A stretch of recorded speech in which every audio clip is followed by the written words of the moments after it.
Man. We are live. Good morning. My name is Rick Noda. I'm here in beautiful Encinitas, California. I am your host here at T3 Talks, but the founder at T3 Body, where we tighten, tone, and transition. Just get rid of some of the busy work, you guys here. We're always looking for subscribers, so go ahead and check that subscribe button if you can. And again, like we did yesterday, check the subscribe, or just then give me a thumbs up. Today's topic, again, is we are covering the 12 prescriptions for a healthy brain, underwritten by Dr. Amen, a leader in mental health, and what I like to say, a healthier brain. Today, we're going to cover 7, 8, and 9, and it's about 7, 8, and 9 is really kind of cool. Kind of again, it overlaps each other. It's healthy ways to deal with pain is number 7. Number 8, you guys, is a brain healthy diet, and the third one is again physical exercise. So what I'm going to do is, I'm going to start again with number 7, and a healthier way to deal with pain.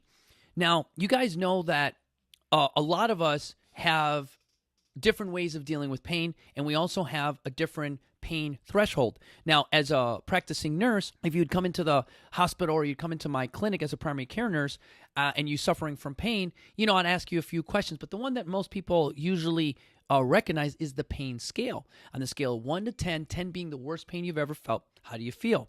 Well, those who have followed me on Instagram know that a few years ago, after I retired from elite racing, I would wake up in a pain scale of 5, maybe get myself down to maybe a 3 by the time I did my active daily living. And then from there, the pain would kind of, as I continue to work or train or whatever, would get back to a 7 or 8. I still raced Ironman and half Ironmans with a pain level just walking around of an 8 on a daily basis. Hence the reason.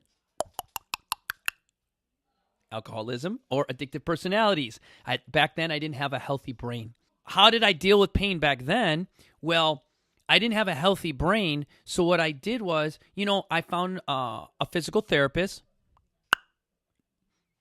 like Dr. Mac Parker, a good one. I found a chiropractor. I'm going to stop doing that. I just love doing that because chiropractor, I know, it's seriously, acupuncturist. I found a massage therapist, and here locally, I made friends with 2 good companies. One of them is my friend Gretchen at Chill Tonic, right down the street here, and Chill Tonic is cryotherapy, and the other one is my friend Glenn at Float North County, which again is in floating for about 90 minutes, and they call it immersion therapy. Now, all of those ways are alternative, holistic ways of dealing with pain.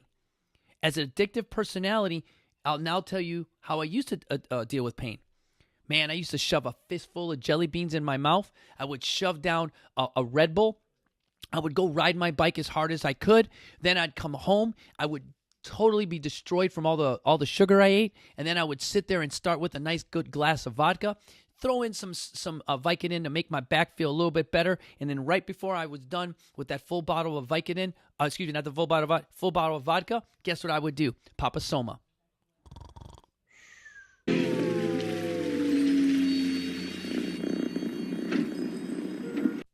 But what that was causing me to do is not to deal with my pain in a good way. Fast forward to a healthier brain, healthier style. Now what I've done is I've improved my diet and I've allowed myself to continue those treatments, the cryotherapy, the acupuncture.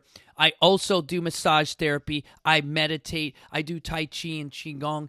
Things like that help my body and help my body deal with pain and suffering. Before I move on, let me give you one takeaway today. I'll tell everybody that there's a difference between pain and there's a difference between suffering. Here's how you know the difference. If I sit there and I go ahead and I slap myself like that, that pain will last as long as it's on my skin. That pain pain continues to have pain.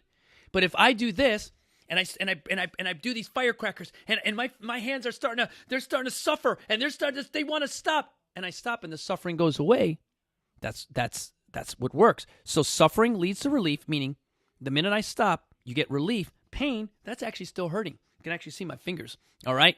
Pain leads to more pain. That's still throbbing, even after the strike is gone. So that's a nice way to learn a little bit about how to manage with pain. On a pain scale of 1 to 10, That's a 0. You need to eat healthy, all right? You guys, here's a beautiful part about eating healthy. It's exactly what I talk about when we talk about nourishment versus nutrition. If you suffer from ADHD, unfortunately, you're not a guy or a girl or a person that can have nourishment as much as nutrition, meaning you've got to follow a higher protein diet, lower in carbohydrates intake, and then get ample amounts of sleep and hydrate. Simple stuff, man, with the diet. But it's so hard because we've got so much stuff that's out there that tells you that, you know what, by eating a healthy granola bar or eating this thing because it's low in fat, that it's good for you. That's incorrect, because we know that those good fats like avocado, omega-3s that are found in fish, that helps our brain, or that ketone, keep our brain thinking without requiring these ups and downs of carbohydrates, and that's eating a good, healthy diet. The last thing, you guys, number 9, again, is physical exercise. Now, here's the difference in the misconception of physical exercise. You can go throw X. You can go to that bar and throw darts. Those are still sports. Now, we all saw Kingpin, and we know that bowling is also considered some form of an art form. But the thing that I really enjoy is that you're out there participating. And whatever that participation is, that's physical activity. Now, follow the formula. Frequency plus duration equals results. So if you're going to throw axes on Monday, there's a good chance that you're not going to go throw axes on Tuesday, Wednesday, Thursday, Friday. So then, here it comes, Esteban. Follow the 7 Ps of that proper prior planning to prevent piss poor performance. So even though you like axe throwing, but that's not something that's affordable that you can do all the time, find something that you can do directly when you get out of bed. Find something that you can do with no cost whatsoever. My studio audience right now has brought in her granddaughter, and what's so beautiful is they go to the zoo and they go walking. She throws on Strava, she walks with her granddaughter, and they literally are getting fitness and exercise as they're spending time together. Now, here's the cool thing. When I say our motivation inspires you to be better, it's for them. So I want to thank Panic & Coffee, you guys, for providing me with my Joey. And remember, now I got that t-shirt. Listen to it, you guys. That's that Panic & Coffee. It powers me. It's now in my heart. I'll see you guys on Monday for the wrap-up to finish it off.